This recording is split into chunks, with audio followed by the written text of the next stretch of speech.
يلا نسمي بسم الله ونشوف هنعمل ايه بقى النهارده. مش معنى ان احنا هنسلق الطيور يبقى مش هندلعها، لا ده احنا هندلعها بقى ايه، وهنخلي قبل وبعد السلق كمان.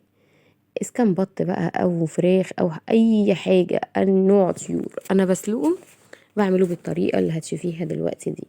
عندي بطه كده، انا حبيت بقى ايه اللي انا افرغ الجلد بتاعها، معرفتش فاتقطع مني، بس مش مشكله، هنتصرف برضه واعمل فتحات كده ايه في اللحم بتاع الصدر بتاع البطه.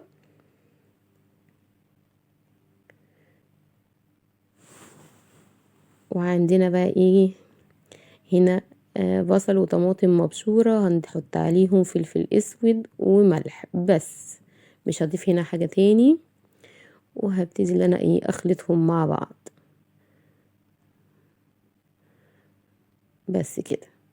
نجيب بقى البطة بتاعتي بقى دي، احنا لازم ندلعها يا جماعة، دي بطة وليها قيمتها برضو يعني.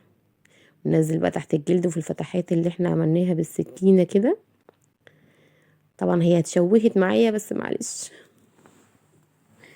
وهنعمل كده كويس ونعمل مساج بقى للبطة بتاعتنا، ندلعها ونديها قيمتها واعتبارها برضو بره وجوه كده.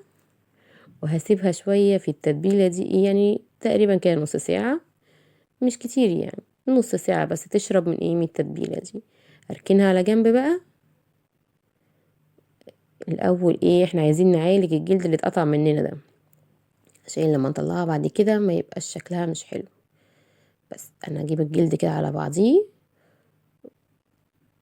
وبأي خلة او الستيكس اللي هو بتاع الشيش طاووق، وهلم الجلد على بعضه كده. بصي اهو، احنا لازم نتصرف برضو. هقفل الجلد على بعضيه بس خلاص اهي. هركنها بقى كده نص ساعة على جنب. هنا بقى عندي ايه تاني، عندي برضو ايه طماطم مبشورة وبصل، هحط لهم ملح وفلفل وبرضو هقلبهم على بعض كويس كده.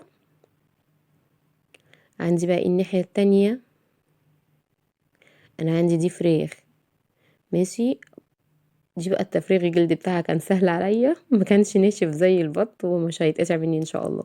تحت الجلد برضو بقى كده، وهنغسل التتبيله بتاعتي ومن جوه من جوه الفرخه وبره وجوه ومن كل ناحيه اهي.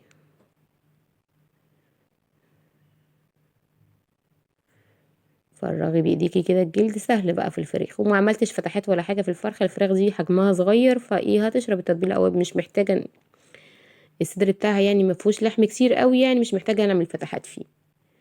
بس تبلتهم بقى كويس برضو، هسيبهم برضو نص ساعه على جنب.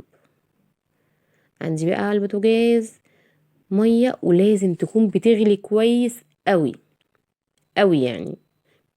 وانزلي بالطيور، اي نوع طيور بقى عندك اعمليها بالشكل ده، بتفرق قوي في طعمها غير ان هي بتستوي بس كده.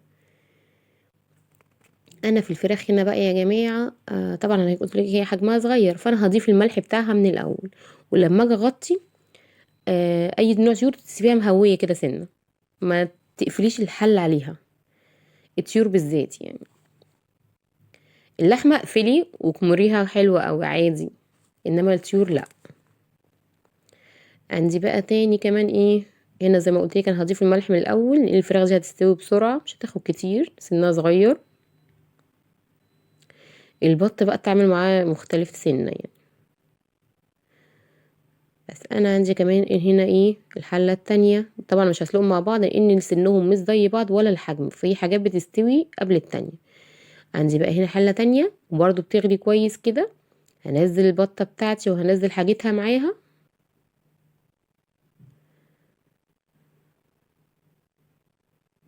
اهي.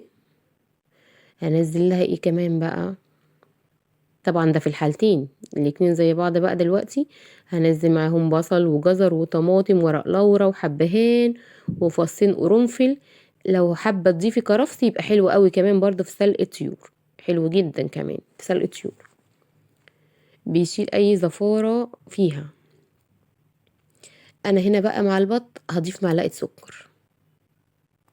سكر يخليه يستوي اسرع لو سنها كبير، ويسكر لحمها. بس انا كده خلاص هما استوى عندي بقى ده زيت بيغلي. عندي كمان ايه بقى، ده اللي هو البقسماط المتبل. مقطعت الفراخ طلعته من الشوربه من غير بيض ولا اي حاجه من الشوربه.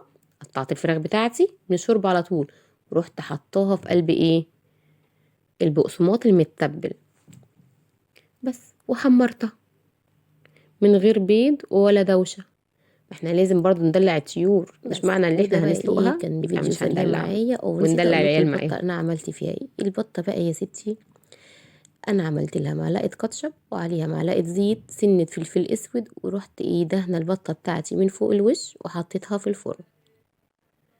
وده كان الفيديو بتاعي النهارده، يا رب اكون كنت خفيفه عليكم، بس انا حبيت بس اشارك معاكم انا بسلق الطيور بتاعتي ازاي. اشوفكم في وصفه جديده ان شاء الله، مع السلامه.